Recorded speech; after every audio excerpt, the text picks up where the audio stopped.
Wife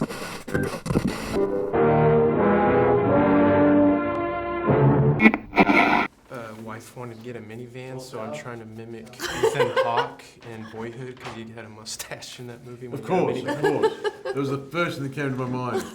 You look like Ethan Hawke. Oh, really? But congrats on being a father. How old? He's 18 months now. Oh, fantastic. Yeah. I have an 11-month-old. It's wonderful, isn't it? It is. And how's your Ethan Hawke coming? Okay, let's get on with it. Yeah. I can talk about this. Your name and outlet. Sure. Preston Barta, Fresh Fiction TV. So I don't think I've been this excited about a movie, especially the way that it ends, and I'm not going to spoil anything here, of course, but leaving the theater, I felt like the same sort of feeling after leaving Cabin in the Woods. Like there's just so much room for things to happen. And so what was so exciting was how, as somebody who's read the book and seen the original film, how you kind of play with the audience's expectations, and you spoke to that last night. So can you talk about like navigating that while y'all were directing it, and also kind of putting in this like modern understanding of the horror genre, because like you could read a line and it would have been effective like when Stephen King wrote the book, but if you put it in today's light, people would be like, I don't know, but you make a joke out of it and it becomes funny. So yeah, I mean, well, there was a lot of things in there. Yeah,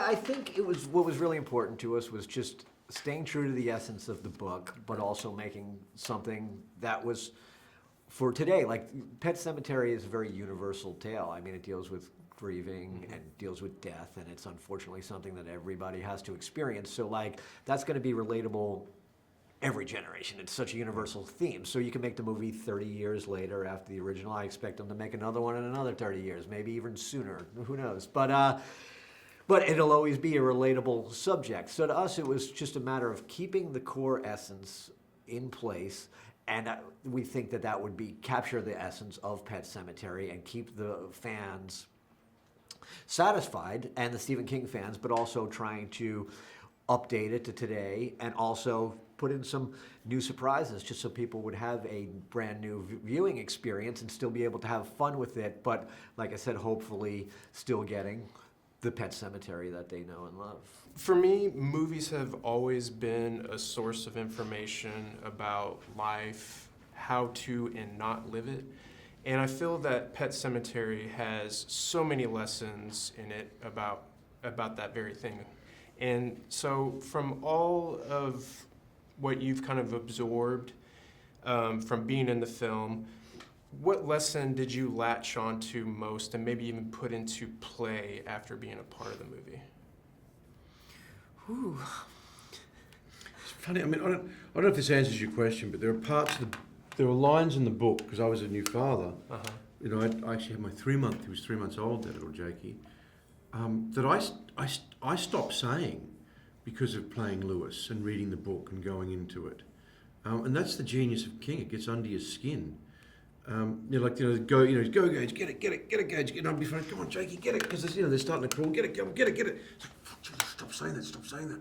You know, it's.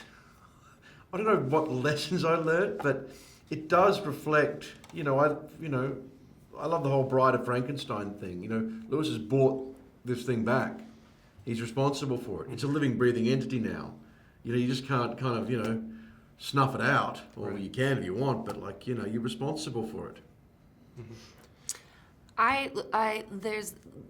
I think for me, the two words that when you say let go, when you lose somebody, it's so simple.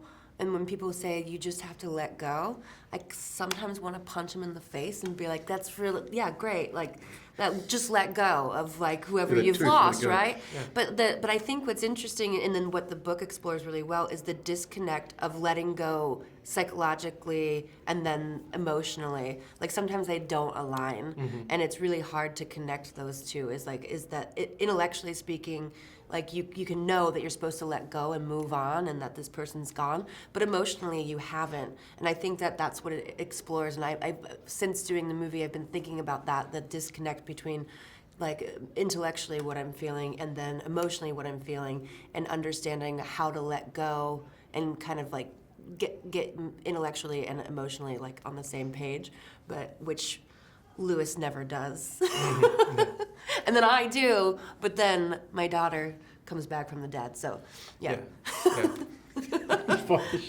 But for me, like I left, like when am I gonna have this kind of conversation with my son about like what death is, and then also like even the idea of like wanting a fresh start, moving to a different place, and still going to that place, and danger is still lurking in the shadows, and it can still fascinate you in unbelievable it's always going ways. to fascinate you, isn't it? Yeah, yeah, The woods are always going to call you.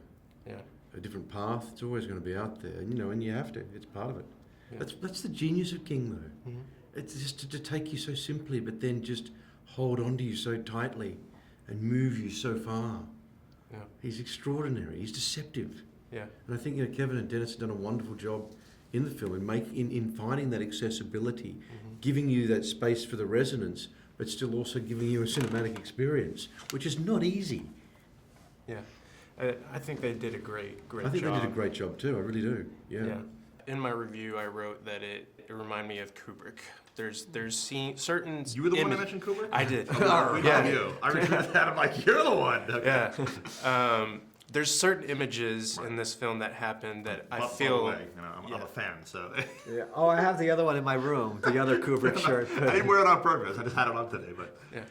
But there's certain images in this film that I feel like really call attention to the stuff that he was doing for films like The Shining, of course. But how do you know, like on set, if a scene of like horror is really clicking and working, or looking at it in the moment and be like, okay, this is working. This is even creeping me out as I'm. I mean, it's funny. Sometimes the scenes that you stress about the most in editing, and you're like, the scene isn't working. It's not working. Those are the best scenes for audiences. Like the audience always tells you what the movie is. But then there are moments. We had a few of them on this film where you see something happening on set, or you're looking at the monitor, and you know you got it. I you know? mean, yeah, you're looking at it. You're surrounded by a crew and equipment and other people, and And they're all there's feeling no it, yeah. score and whatever. And if you're going like, this image is frightening me, you Yeah. go like, wait till it's like in context with, Yeah. terrifying music. And a lot of that was really the actors. I mean, there's a scene with him and Ellie when they're laying in bed next to each other, and we had a lot of time for that scene, and it was a very just intimate, unsettling, sad scene. And I think the whole crew started clapping after that scene because they knew that the actors had nailed it, and everybody understood the scene and got the best version of that scene on camera. So those moments are the whole reason why we do this. There's imagery in this film that I would compare to Kubrick. Like there's shots with Zelda Ticking all that the looks boxes like it. here, man. Ticking all these boxes. And so, do you have the capacity to be scared of your own film? Of course. Everybody does. If Like you don't, I'd say you're clinically insane. Do you know what I mean? Or you're on drugs or something. We've all got the ability to, and I read something where Lance, the big wave, what was to it? We need those endorphins going into our body to grow and expand. We have to be scared. Whether it's just having a cold shower, whether it's doing something new, whether it's going into the woods, or whether it's what are those people over there doing, it's part of actually growing and experiencing life. It's human. Mm-hmm. Well, thank you so much, guys. I would love to Yeah, stay here all thank day, you. but thank you so much. And thank you for reviewing. Oh yeah, thank you, man.